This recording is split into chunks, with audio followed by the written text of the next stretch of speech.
Le docteur Ndolembaye Sadede Sada, vice-président du parti d'opposition Les Transformateurs, a été empêché de prendre un vol Turkish Airlines vers Istanbul le 14 juillet, ses passeports ayant été confisqués. Le parti a dénoncé ce acte comme une dérive autoritaire et une atteinte grave à la liberté de circuler, droit garanti par la Constitution. Les transformateurs ont exprimé leur inquiétude face à une répression croissante contre les forces politiques opposées au régime en place, appelant l'opinion nationale et internationale à prendre conscience de cette situation. Ils ont également critiqué les autorités pour leur préférence pour la répression et les menaces au lieu d'un dialogue sincère avec l'opposition, affirmant que ces méthodes d'intimidation ne sauraient entraver les actions de leurs membres.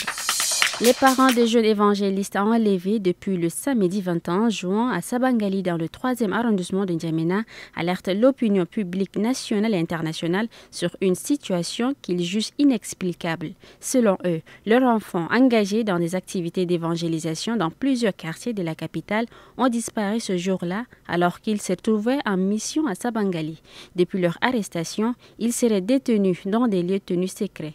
Les familles affirment n'avoir reçu aucune information sur leur sort, ce qui alimente une vive inquiétude. Malgré nos démarches auprès du procureur de la République et de plusieurs organisations de défense des droits humains, toutes nos tentatives sont restées vaines, témoigne-t-elle.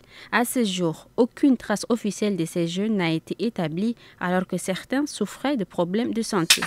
À l'occasion de la fête nationale française, l'ambassade de France au Tchad a célébré le 14 juillet dans les jardins de la résidence de l'ambassadeur à N'Djamena.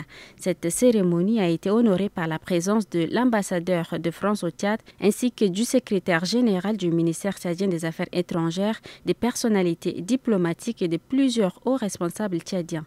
Dans son allocution, l'ambassadeur a souligné l'importance de cette célébration, exprimant le souhait que le 14 juillet devienne un symbole renouvelé d'amitié entre la France et le Tchad, deux nations liées par une histoire et une culture commune.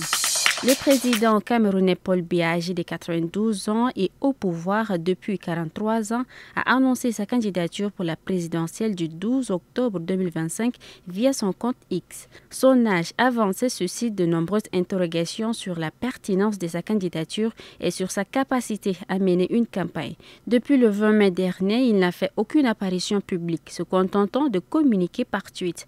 En 2018, il n'avait animé qu'un seul meeting et pour 2025, aucun agenda officiel n'est annoncé, bien que des rumeurs suggèrent qu'il pourrait se rendre dans des régions stratégiques. Les incertitudes entourant sa campagne demeurent importantes à quelques mois de l'élection.